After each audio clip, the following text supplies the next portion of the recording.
One thing about me, I'm a boss. I don't know what you is, but I'm a boss. I don't know how you working or who you working for, but I'm the boss. You feel me?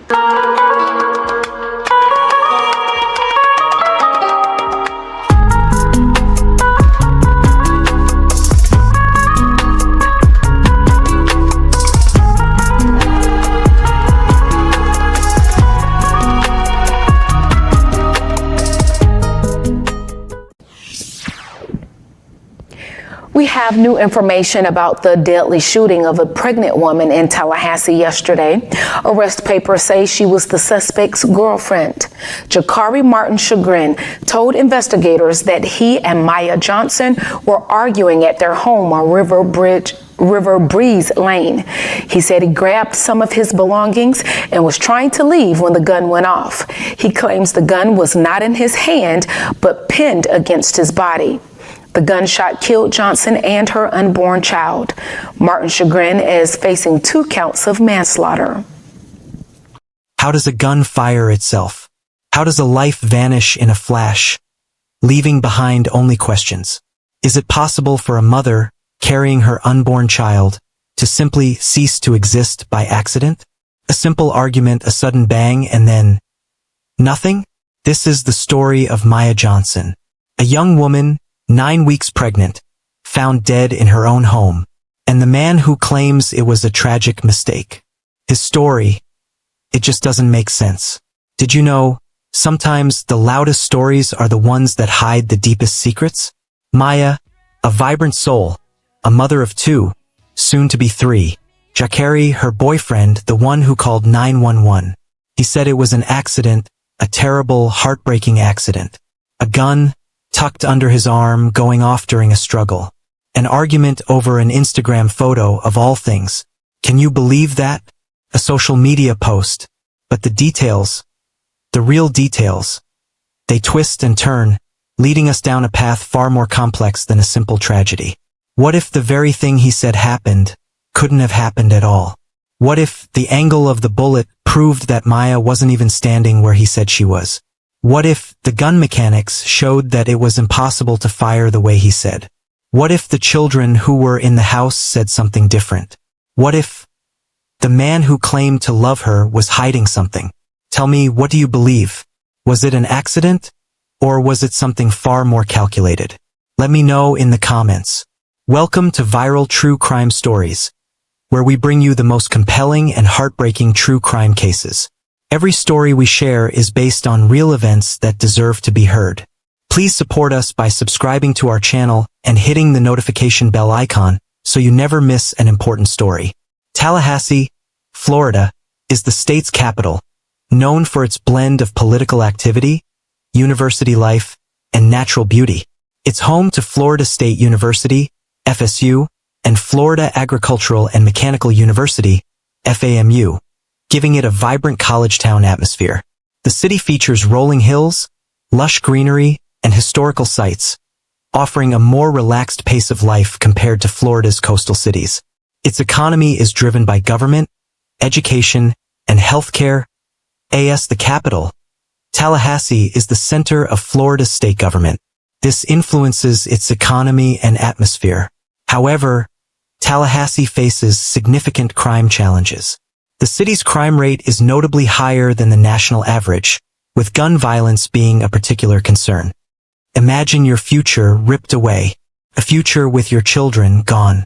Maya Johnson wasn't just a name in a police report. She was a mother, a dreamer. She had plans, big plans. Like most of us do. She wanted to give her 2 kids everything. A stable home, a loving environment. She was working towards that. Did you know she was also pregnant? 9 weeks along with her 3rd. A new life just beginning. And then, it stopped. Just like that. Those 2 kids, they were her world. Everything she did, every decision she made was for them. Now, those children are without their mother. Can you imagine the void? What do you think their lives are like now? Think about it. Because of what happened, they are now without the one person who gave them life. The one person who loved them more than anything. And here's the twist. The one that makes you question everything. The argument, the supposed accident. It all started with an Instagram like. A picture on social media. That's what sparked the confrontation that ended her life. Does that make any sense to you? An argument over an Instagram like? But here's the thing, why was he even holding the gun in the first place? And why, when she was supposedly running after him, did the bullet enter her body in a way that proves she wasn't where he said she was? How does a simple argument lead to a gunshot? How does a gun, tucked under an armpit, fire without a trigger pull? We're gonna get into that next. Stay with me because this is where the real questions start. Picture this. River Breeze Lane, Tallahassee. A seemingly normal night. Normal until it wasn't. 10 minutes. That's all it took. 10 minutes after the gunshot, Jacari Martin Sugrin dialed 911. Panic? Desperation? Or something else entirely? He says Maya was shot during an argument. He rushes her to Tallahassee Memorial Healthcare. Himself. No ambulance. Just him. Why not wait for the ambulance? The call is chaotic. She's been shot. She's bleeding. Help. You hear the fear. Is it real? Is it rehearsed? What do you think? Because here's the thing. The moment the detectives start digging, the cracks start to show. The story he tells, the way he tells it, it just doesn't line up. The argument? Over an Instagram like. Petty argument, supposedly. But consider this, he says the gun went off when she was chasing him. Throwing things. But the bullet's trajectory? Proves she wasn't where he said she was. So where was she? And how does a gun, tucked under his arm, fire without a trigger pull? He says it was an accident. But how can a gun fire itself? And if it was wedged under his arm, shouldn't there be a mark? Shouldn't the spent casing be trapped? There wasn't. Those are facts. Now, he says they were fighting. He says he even put her on the bed, holding her down. If he was so worried about her, why have a gun at all? If you're trying to leave, why take the gun? And why, when they argued, did he admit to grabbing her neck in the past? Just think, what else wasn't he telling them? He tried to show them how it happened. With a toy gun. Think about that. He wanted to recreate the moment to convince them, but it backfired. The toy gun demonstration proved the opposite. It showed that the gun couldn't have fired the way he said. The bullet's path told a different story. Maya wasn't where he claimed. Not even close. So where was she? And how did the bullet get there? And the gun itself? A new bullet loaded in the chamber. That means no obstruction. Could fire. No problem. But he said it was wedged under his arm. If it was, the spent casing would have been trapped. It wasn't. And his arm? No marks. Nothing. How does a gun wedged under your arm fire and leave no mark? It doesn't. That's not how physics works. These aren't just little mistakes. These are huge, gaping holes. They're telling us something. Detectives found more. A new bullet. In the chamber. That's impossible if the gun was wedged. Impossible. And the lack of any injury? It screams at you. It screams that something is wrong. How does a gun fire without a trigger pull? How does it fire without leaving a mark? He said it was an accident. He said they were arguing. But the evidence says something else. Says he's lying. What do you think? Because here's the thing, we're just getting started. The children's statements? They're next. And they change everything. They were there. In the house. Maya's 2 children. Witnesses. Silent witnesses. They heard things. Maybe they saw things. Details, of course, are scarce. To protect them. Understandably. But what they told investigators, it changes everything. They said Jacari shot their mother. Not an accident. Not a mistake. They said he shot her. Imagine. What do you think those children saw? What do you think they heard? Did they see the moment it happened? Did they hear the gunshot and the shouting? Or did they just hear the aftermath? The chaos? The screaming? And then the silence? We don't know the exact words. We can't. But the message is clear. He shot her. Those words spoken by children. What does that do to his story? The carefully constructed story of an accident. How do you explain that away? He says it was an accident. He says they were arguing. He says the gun went off by itself. But the children, they say he shot her. And that changes everything. Now consider this, what else did they see? What else did they hear? What other secrets are hidden in that house? Because what we're about to talk about next is the history between Maya and Jacare. And it is not a pretty picture. One night, one gunshot. But what if that night wasn't an anomaly? What if it was the culmination of something much, much worse? This wasn't a one-off. It wasn't a sudden, unexpected tragedy. Neighbors heard things. Arguments. Tension. A constant state of unease. They said it was a pattern of conflict. Domestic disputes. Regular. How often? We don't know the exact number. But often enough to make people notice. To make people remember. Think about it. Arguments. Shouting. Behind closed doors. And now a gunshot. Is it a coincidence? Or is it the inevitable result of a volatile relationship? What do you think? Because this is important. This isn't just background noise. This is context. Paints a picture of a relationship that was far from healthy. A relationship that was dangerous. And here's the question. Did those arguments involve more than just words? Did they involve physical violence? Remember, he admitted to grabbing her neck in the past. That's a fact. And now she's dead. Shot. In their home. So what else happened behind those closed doors? What else was hidden? Because what we're about to talk about next is the legal perspective. The charges. And why, despite everything, he wasn't charged with murder. And that, in itself, raises even more questions. Manslaughter. Not murder. That's the charge. Jacare Martin Sugrin. Manslaughter. Why? The prosecutor says there's no evidence of premeditation. No proof he planned to kill Maya. But is that it? Is that the whole truth? How can a pregnant life, be reduced to a legal technicality? How can a history of conflict, a pattern of violence, be ignored? In Florida, manslaughter means killing without intent. No plan. No premeditation. A sudden act. But how do you prove what someone was thinking? How do you look inside their mind? How do you know if a split-second decision was truly without intent? Or was it fueled by something deeper? By a pattern of abuse?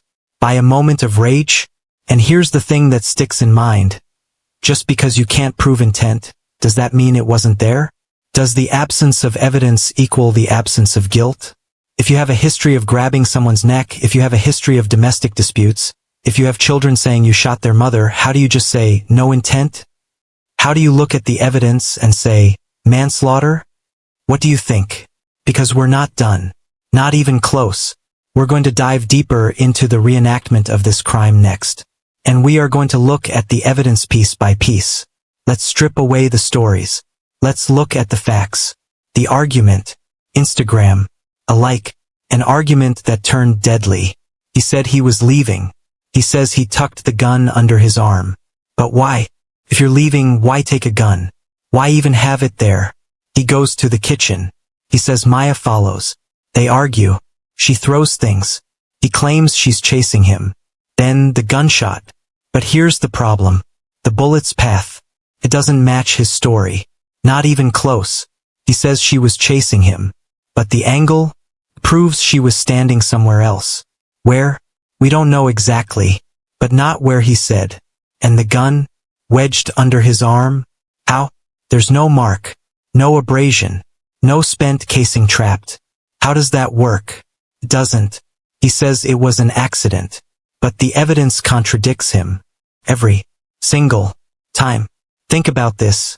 A new bullet in the chamber. That means no obstruction. The gun could fire. Easily.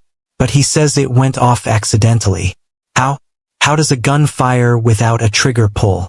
He can't explain it. He tried. With a toy gun. But that just made things worse. Proved impossible. Proved his story was wrong. So what really happened? Was it a heated argument? Did it escalate? Or was it something else? Something more calculated? Something more deliberate? Because remember the children. They said he shot her. Not an accident. He shot her. And next, we are going to look at the expert analysis. What did the forensics say? What did the ballistics show? And how does it all fit together? Or does it? Facts versus fiction. That's what it comes down to. Tallahassee Martin Sugren's story. And the cold, hard evidence. What do the experts say? What does science tell us? Let's start with the crime scene. The trajectory. The angle of the bullet. It's not just a line on a wall. It's a map of what happened. And that map, it doesn't match his version. Not even close. Ballistics. The gun itself. A new bullet in the chamber. That means no obstruction. Could fire. No problem. But he said it was wedged under his arm. That's impossible. If it was, the spent casing would have been trapped. And his arm? No marks. No abrasions. Nothing. How does that happen? How does a gun fire and leave no trace? The experts say it doesn't. Can't. And his statements? They fall apart under scrutiny. He tried to demonstrate with a toy gun, and he proved himself wrong. He said it was an accident. He said they were arguing. But the evidence says something else. Says he's lying. So what do we have? A story that doesn't add up. Physical evidence that contradicts him at every turn. And children who say he shot their mother. What more do you need? What more proof is necessary? Because next we are going to look at the unanswered questions. The things that still linger. The things that still haunt this case. The charges are filed. Manslaughter. But that doesn't close the book. It doesn't answer the questions that still haunt this case. What really happened that night? Not the story Tallahassee Martin Sugren tells. The truth. The real truth. What led to that gunshot? What triggered that moment? What was the final, fatal act? The children. What did they see? What did they hear? Were they witnesses? Were they victims? How do they live with this? How do they move forward? And what about justice? Was it served? Or was it compromised? Was it diluted? Was it incomplete? These questions linger. They haunt. They refuse to be silenced. They demand answers. And they remind us that sometimes the truth is more complex than a courtroom verdict. It's more complex than a police report. It's hidden in the shadows. And it's waiting to be found. What do you think? What questions remain for you? Because next we're going to remember Maya Johnson. Not just as a victim, but as a person, as a mother. And that, more than anything, is what this story is about. You don't think it's no man, because y'all can't get a bag like this. You get a bag like this, you put that at it all times, baby. All times. Okay. This isn't just a case file. It's not just a collection of evidence. It's a life. Maya Johnson. Person. Not a statistic. Not a headline. She was a mother. A daughter. A friend. She had dreams. She had plans. And they were all taken away. Just like that. Those children, they were her world. Everything she did, every decision she made was for them. Now they're without her. Imagine that. Imagine the void. The emptiness. The loss. What do they remember? What stories will they tell? What memories will they hold on to? And she was pregnant. 9 weeks. A new life growing inside her. A life that was also taken. 2 lives. Gone. Because of what happened. Because of the choices that were made. Remember that. Remember her.